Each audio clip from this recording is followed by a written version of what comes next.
जी हाँ, तो आज से चारधाम यात्रा की शुरुआत हो रही है। आज पूरे विधि-विधान के साथ सुबह 10:30 पर गंगोत्री धाम के कपाट खुलेंगे और अगले 6 महीने मां गंगा की पूजा यहीं पर होगी। भैरव मंदिर से गंगोत्री धाम के लिए उत्सव डोली रवाना हो चुकी है और इसी के साथ यमुनोत्री धाम के कपाट भी श्रद्धालुओं के लिए आज ही खुलेंगे। मां यमुना के शीतकालीन प्रवास खरसाली से सुबह 8:28 पर शनिदेव की डोली निकलेगी। यमुना की उत्सव डोली के साथ यमुनोत्री धाम के लिए ये डोली 8:30 के आसपास रवाना होगी।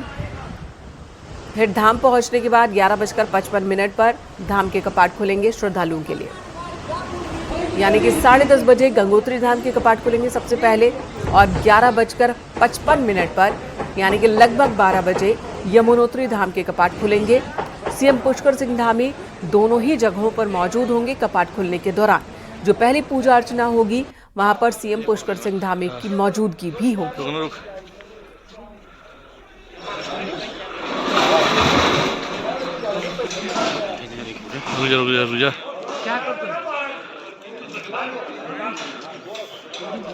उत्तरकाशी से बलबीर परमार इस वक्त हमारे साथ जुड़ गए हैं। बलबीर, बहुत कम वक्त रह गया है जब गंगोत्री धाम के कपाट खुलेंगे 10:30 बजे के आसपास और फिर 12 बजे के आसपास यमुनोत्री धाम के कपाट भी खुल जाएंगे।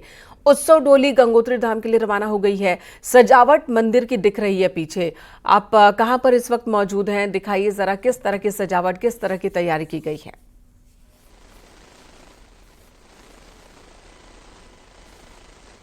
खोल दिए जाएंगे और इस समय गंगोत्री धाम में न्यूज 18 है। न्यूज 18 आपको दिखा सकता है किस तरह से मंदिर को फूलों से सजाया गया है और सभी को इंतजार है उत्सव डोली का। और उत्सव डोली कुछ ही देर में पहुंचने वाली है और बड़ी संख्या में जो भक्त है उत्सव डोली में शामिल है और जो श्रद्धालु है यहाँ पे पहुंचना सुबह से शुरू हो गए हैं। और आप देख सकते हो कि किस तरह से मंदिर को सजाया गया है और इसी तरह से यमुनोत्री धाम में भी मंदिर को सजाया गया है। वहाँ पे 11:55 पर यमुनोत्री धाम के कपाट भी खुल जाएंगे। तो सभी को इंतजार है पहले गंगोत्री धाम का। हम आपको दिखा सकते हैं किस तरह से श्रद्धालु यहाँ पे इंतजार कर रहे हैं। सुबह से ही पहुंचना शुरू हो गए। श्रद्धालु से हम जानना चाहेंगे, कहाँ से आए हैं आप? मैं उत्तर प्रदेश अमरोहा से आया हूँ। अच्छा, आज कपाट खुल रहे हैं, कैसा लग रहा है? आज कपाट खुल रहे हैं। हम कपाट बंद बहुत दिन आते हैं, कोरोना काल में आए थे, मैं हर साल आते कपाट। हमारी पूरी टोली आती है, लोग आते हैं कपाट खुलने में। हम कल मुखवा गाँव भी गए थे, मुखवा गाँव भी हम डोली उठवा के आए थे और यहाँ पूजा करके। सभी को इंतजार। आप कहाँ से आए हैं? मैं आगरा से आया हूँ और कल मैं मुखवा गाँव आया था। हर साल आज कपाट खुल रहे हैं, कैसा लग रहा है आपको? और कहाँ जाएंगे आप? पहले तो यहाँ के बाद और भी श्रद्धालु यहाँ पे बिल्कुल, तो बहुत ही उत्साहित दिख रहे हैं बलबीर। तमाम जो श्रद्धालु हैं दूर दूर से आए हैं इस मौके पर दर्शन के लिए और आज कपाट खुल रहे हैं और मौसम भी साथ देता हुआ दिख रहा है। हवा तो चल रही है लेकिन धूप भी खिली हुई है, तो मौसम बहुत खूबसूरत दिख रहा है वहां पर। ये बताइए, गंगोत्री धाम से यमुनोत्री धाम की दूरी कितनी है? लगभग 12 बजे वहां कपाट खुलने वाले हैं, मुख्यमंत्री फिर वहां पर भी जाएंगे। कितनी दूरी है, वहां की क्या तैयारी है?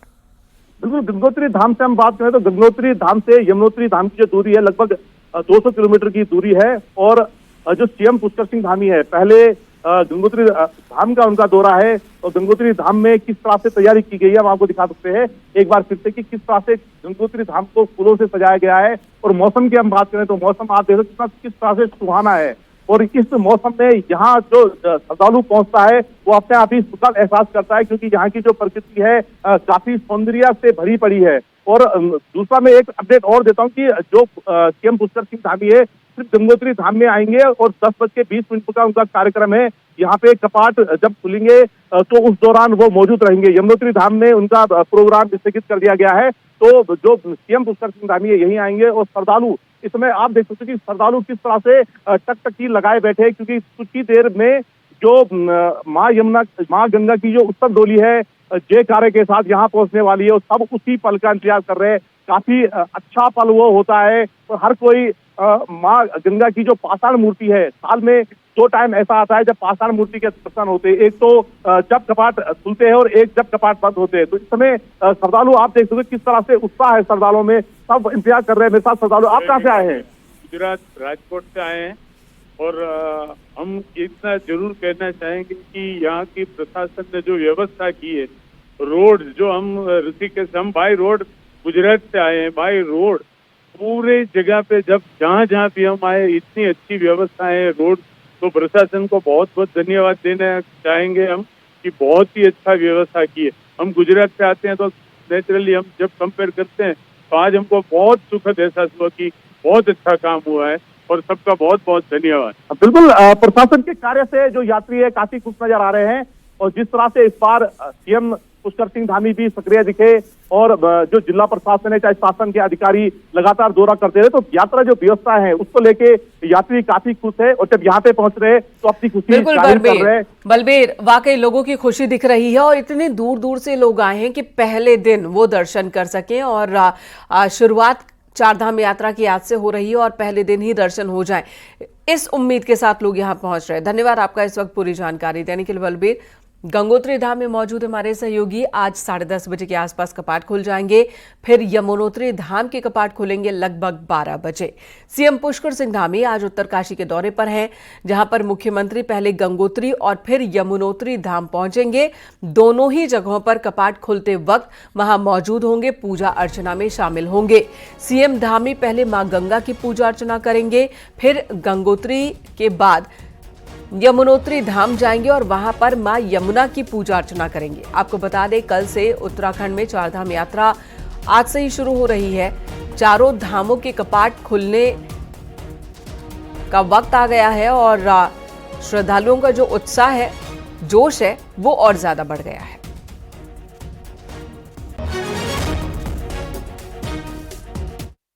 गंगोत्री यमुनोत्री धाम के कपाट खुलेंगे।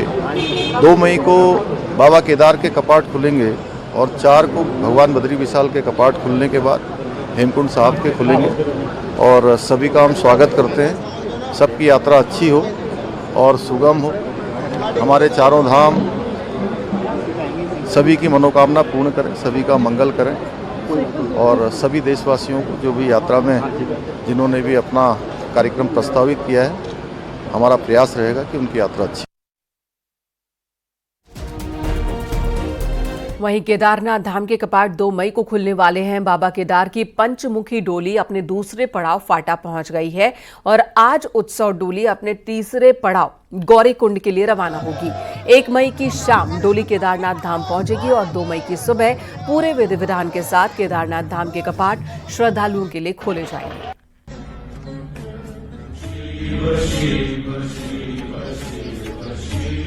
संदीप प्रसाद हमारे सहयोगी रुद्रप्रयाग से इस वक्त हमारे साथ जुड़ गए हैं। संदीप, आज तीसरा दिन है, उत्सव डोली जब अपने तीसरे पड़ाव स्थल के लिए रवाना हो रही है, गौरीकुंड के लिए रवाना हो रही है। आप बताएं कि यात्रा आज की यात्रा पर डोली निकल चुकी है या भी निकलने की तैयारी है?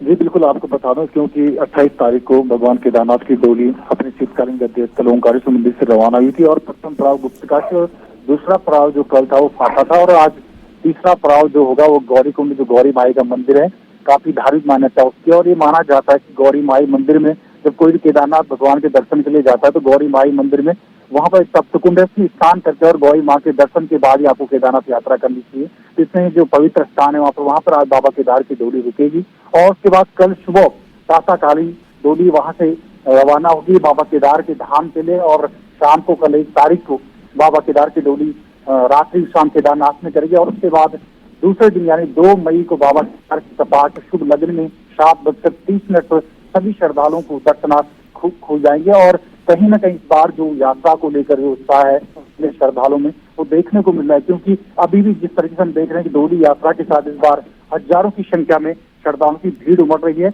और कहीं ना कहीं एक जो चुनौती प्रशासन के लिए ये भी हो सकती है कि जो तैयारियां हैं उनको किस तरह से बेहतर किया जाए और व्यापक व्यवस्थाएं वहाँ पे की जाए। हालांकि तैयारियां पहले से ही चल रही हैं। बिल्कुल बिल्कुल संदीप, महीनों से तैयारी चल रही है, अब तो बस यात्रा आज से शुरू हो रही है, तो अब जो तैयारी के दावे किए जा रहे हैं उनकी हकीकत आज से दिख जाएगी। हजारों की संख्या में श्रद्धालु जो है यात्रा का हिस्सा बन रहे। देखिए, यात्रा की शुरुआत हुई और आज तीसरे पड़ाव के लिए यात्रा रवाना होगी, गौरीकुंड के लिए रवाना होगी। जहां जहां से यात्रा गुजर रही है, जहां जहां से उत्सव डोली गुजर रही है, और भी श्रद्धालु जुड़ते चले जा रहे हैं। कारवां और बड़ा होता जा रहा है, उत्साह लोगों में बहुत ज्यादा है। बहुत पुरानी ये परंपरा है जो कि उत्तराखंड में इसी तरह से हर साल निभाई जाती है। बद्रीनाथ धाम और हेमकुंड साहिब की यात्रा के लिए पुलिस प्रशासन ने खास तैयारी की है। पुलिस ने यात्रा मार्ग के 158 स्थानों पर सीसीटीवी कैमरे लगाए हैं। बद्रीनाथ नेशनल हाईवे को 19 सेक्टर्स में बांटा गया है और इसी के साथ यात्रा मार्ग के गौचर, कर्णप्रयाग, नंदप्रयाग, चमोली, पीपलकोटी, जोशीमठ समेत अन्य 31 स्थानों पर सभी सीमित संख्या में गाड़ियों की पार्किंग की व्यवस्था की गई है। देखिए, जो हमारा पूरा जो यात्रा मार्ग है, उस पूरे यात्रा मार्ग को इस बार हमने सेक्टर्स इंक्रीज किए हैं। टोटल 19 हमने सेक्टर्स बनाए गए हैं और प्रत्येक का जो सेक्टर प्रभारी है वो एडिशनल एसआई रैंक का बनाया है और वो जो है लगातार अपने सेक्टर में रहेंगे। उनके लिए डीएम साहब की तरफ से भी हमें बाइक्स अवेलेबल कराई गई हैं, तो लगातार वो मोबिलिटी बाइक से रहेंगे और वहाँ पे ट्रैफिक नियंत्रण करेंगे। चारधाम यात्रा की शुरुआत के साथ ही मौसम विभाग ने उत्तराखंड में आज से मई के पहले हफ्ते में प्रदेश भर में तेज बारिश, आंधी का अलर्ट जारी किया है। खासतौर पर चमोली, उत्तरकाशी, रुद्रप्रयाग के लिए मौसम विज्ञान केंद्र की ओर से तेज बारिश की संभावना जताई गई है। कल शाम से मौसम का मिजाज बदल सकता है और 1-2 मई को प्रदेश भर में तेज आंधी और बारिश हो सकती है।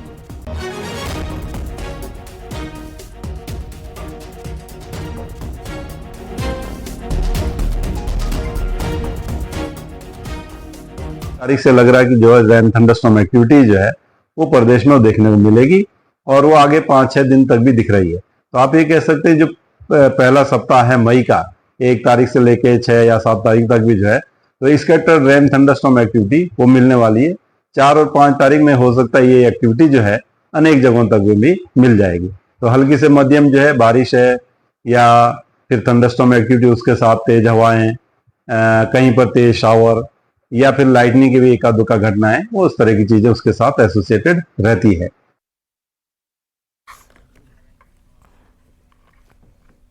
और अब बात करेंगे बड़ी खबर की। तो उत्तराखंड के 2 स्कूलों की वेबसाइट हैक हो गई है। पाकिस्तानी हैकर्स ने 2 आर्मी स्कूलों की वेबसाइट हैक की। दोनों पर पाकिस्तानी झंडा दिखाया गया। आर्मी स्कूल रानीखेत और श्रीनगर की वेबसाइट को हैक किया गया है। हैकर्स ने साइट को डाउन कर दिया है। 2 सैनिक स्कूलों की वेबसाइट हैक की गई और पाकिस्तानी हैकर्स की ओर से यह किया गया है। साइट हैक्ड और पाकिस्तान का झंडा, इन दोनों वेबसाइट को जब ओपन करते हैं तो यही दिख रहा है। आर्मी स्कूल रानीखेत और श्रीनगर की वेबसाइट हैक हुई है।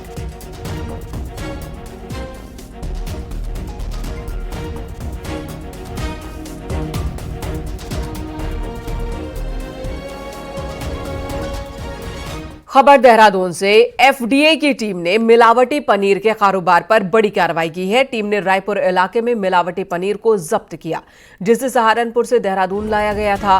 प्राइमरी जांच में पनीर के मिलावटी होने की पुष्टि हुई है। पनीर में स्किम्ड मिल्क पाउडर और फॉर्मलिन का इस्तेमाल किया गया है। गुप्त सूचना के आधार पर एफडीए की टीम ने पुलिस के साथ एक दुकान में छापेमारी की थी और 1 क्विंटल पनीर, वहीं गोदाम से 6 क्विंटल पनीर बरामद किया गया। तो दुकान से 1 क्विंटल, गोदाम से 6 क्विंटल, कुल 7 क्विंटल पनीर को जब्त किया गया है। इसके अलावा नकली पनीर की फैक्ट्री पर भी छापेमारी हुई, जहां से 16 क्विंटल नकली पनीर जब्त किया गया, जिसके बाद फैक्ट्री सील कर दी गई है। यूपी के इलाकों से नकली पनीर की यहां पर सप्लाई होती थी। देहरादून के इलाकों में लगातार नकली पनीर मिलने की शिकायतें मिल रही थी, जिसके बाद ये एक्शन लिया गया है।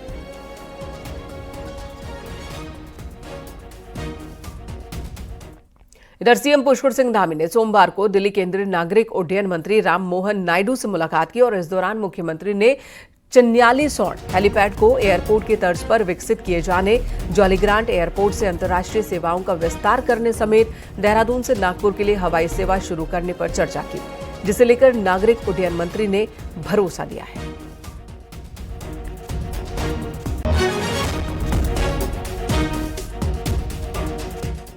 दिल्ली दौरे पर मुख्यमंत्री पुष्कर सिंह धामी ने केंद्रीय जल शक्ति मंत्री CR पाटिल से भी मुलाकात की और इस दौरान 647 मेगावाट क्षमता की 7 जल विद्युत परियोजनाओं को लेकर बातचीत हुई है। इनके अलावा धौलीगंगा नदी पर प्रस्तावित 114 मेगावाट की सेला अर्थिंग परियोजना पर भी चर्चा हुई। राज्य हित में मंजूरी देने का अनुरोध किया उन्होंने। सीएम धामी ने 4 धाम यात्रा के लिए भी उन्हें आमंत्रित किया। केंद्रीय मंत्री ने सीएम धामी को भरोसा दिया है कि जल्द ही सभी प्रस्तावों पर सकारात्मक काम किया जाएगा।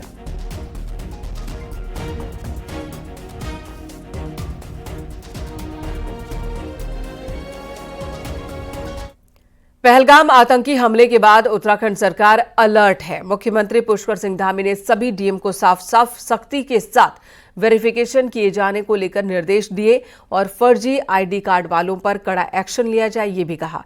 इसके बाद जो खुलासे हो रहे हैं वो हैरानी भरे हैं। उत्तराखंड एक और बहुत बड़े खतरे पर बैठा हुआ नजर आ रहा है।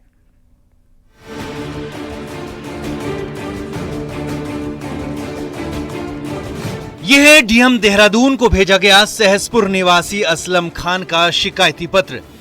लेटर में हाल ही में यूपी से आए मकसूद, नसीम अहमद, छोटे खां, मोहम्मद अजीम, असलम, तैयब, शमीम और अमित कुमार समेत 8 नामों का जिक्र करते हुए कहा गया है कि इन लोगों ने ग्राम पंचायत विकास अधिकारी से मिलीभगत कर परिवार रजिस्टर में फर्जी तरीके से नाम दर्ज करा लिया है। हैरानी की बात यह कि इन सभी के नाम मूल गांव यूपी में भी परिवार रजिस्टर में दर्ज हैं।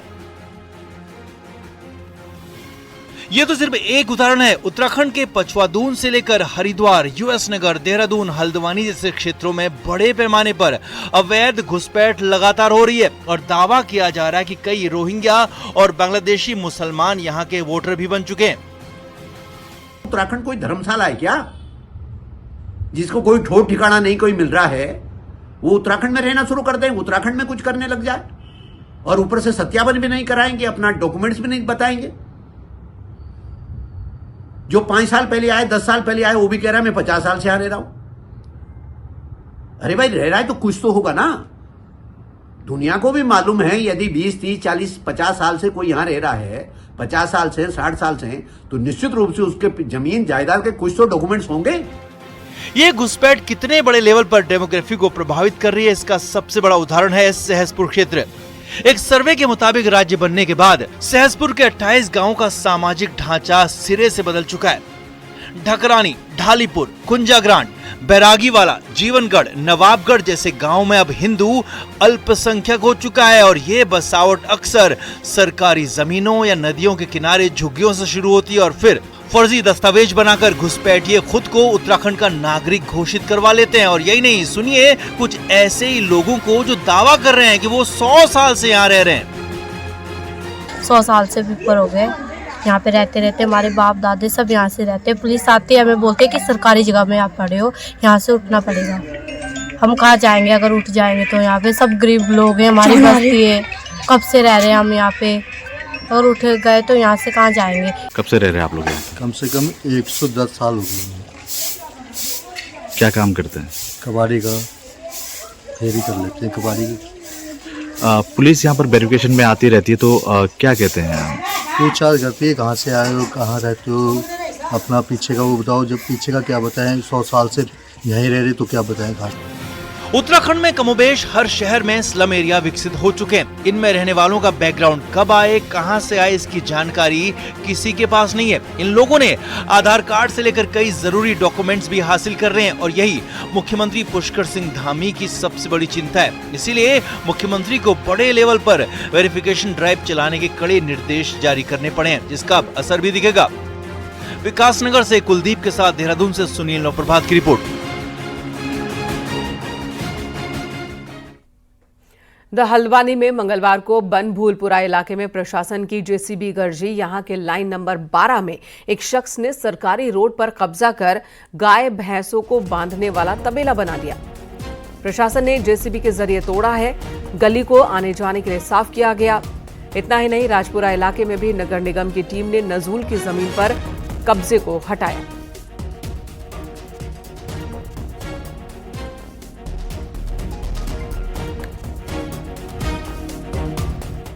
कांग्रेस नेता हरीश रावत इन दिनों मंदिर मंदिर जा रहे हैं और मुस्लिम परस्त होने का दाग धोना चाहते हैं। सोमवार को हरीश रावत न्याय मांगने न्याय के देवता गोलजू के मंदिर पहुंचे। यहां अर्जी लगाई न्याय मांगा जाता है, पर बिना अर्जी के न्याय को बीजेपी ने मजाक बता दिया। क्या है ये पूरा मामला, दिखाते हैं आपको इस रिपोर्ट में।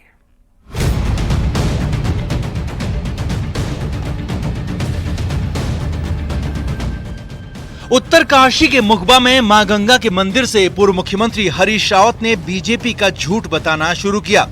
फिर ऋषिकेश के गंगा घाट पहुंचे तो फिर वही दाग धुलने की कोशिश की। जिस नमाज की छुट्टी और मुस्लिम यूनिवर्सिटी ने 2 विधानसभा चुनाव में कांग्रेस का काम खराब किया, मंदिर मंदिर जाकर हरीश रावत उसी का सच बताना चाहते हैं। इसी कड़ी में सोमवार को हरीश रावत अल्मोड़ा में न्याय के देवता गोलजू के मंदिर पहुंचे। भगवान गोलजू के इस मंदिर में जो भी आता है अपनी परेशानी कागज में लिखकर बांध कर चला जाता है। हरीश रावत ने यहाँ कुछ बांधा तो नहीं, लेकिन हाँ, भगवान को अपनी समस्या तख्ती में लिखकर दिखाई। हरदा को उम्मीद है कि न्याय के मंदिर में की गई अपील खाली नहीं जाएगी। गुहार लगाई, उसको गोलजू के सामने चित्रित भी किया, उसका चित्रांकन भी किया।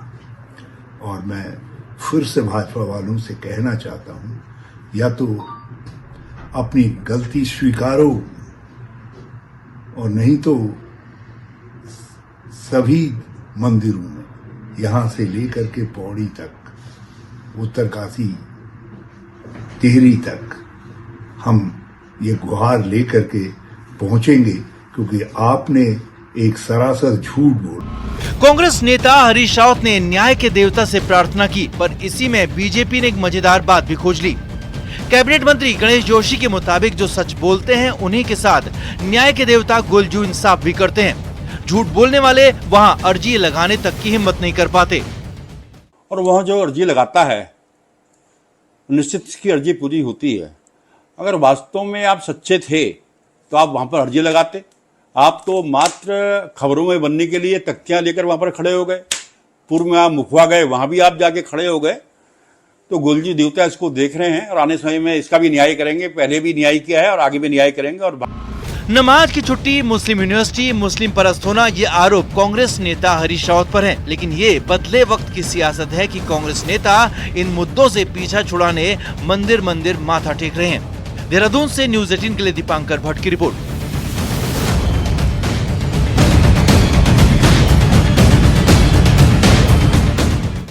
और अब पहाड़ की 10 बड़ी खबरों पर नजर डालते हैं पहाड़ टॉप 10 में। बागेश्वर के नदीगांव इलाके में पुलिस ने वेरिफिकेशन ड्राइव चलाया। किराएदारों का सत्यापन न कराने पर 16 लोगों का चालान काटा। 3 मकान मालिकों के 10-10 हजार रुपए का चालान लगाया गया। हरिद्वार में कार सवार युवक और लड़की के हंगामे का वीडियो सोशल मीडिया पर वायरल हुआ। वीडियो एक लड़की कार से निकलकर महिला पुलिस कांस्टेबल के सामने जिम ट्रेनर युवक पर उसे परेशान करने का आरोप लगा रही है।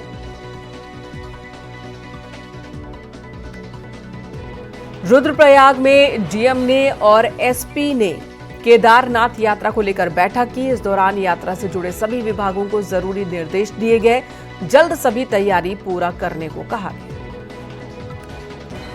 हरिद्वार में डीजीपी ने रजिस्ट्रेशन सेंटर का जायजा लिया, व्यवस्थाओं को देखा। इस दौरान डीजीपी ने यात्रियों से बात की। नैनीताल में कई जंगल धधक रहे हैं। उत्तरी गोला वन रेंज में लोकेंद्र बोहरा जंगल में आग लगाते पकड़े गए, जिसके खिलाफ वन अधिनियम के तहत कार्रवाई की गई है। चकराता में एक युवक को पुलिस ने गिरफ्तार किया। युवक पर रिखनाड़ वन रेंज के जंगल में आग लगाने का आरोप है। हरिद्वार के बेहदराबाद में एक बॉटलिंग प्लांट के पास खाली प्लॉट में आग लग गई। सूचना पर फायर ब्रिगेड की टीम पहुंची, आग पर काबू पाया गया। विकासनगर के कालसी में सैलानियों की कार का ब्रेक फेल होने से हादसा हुआ। 3 लोग गंभीर रूप से झुलस गए। तीनों को अस्पताल ले जाया गया। सरकार ने जनसंख्या विश्लेषण समिति का गठन किया है। पत्रकार दिनेश मानसेरा को समिति का अध्यक्ष बनाया गया। बागेश्वर के कांडा धपोला सेरा सड़क पर हॉटमिक्स का काम एसडीएम ने जायजा लिया है। सड़क बनाने में घटिया सामग्री के इस्तेमाल को लेकर फटकार लगाई।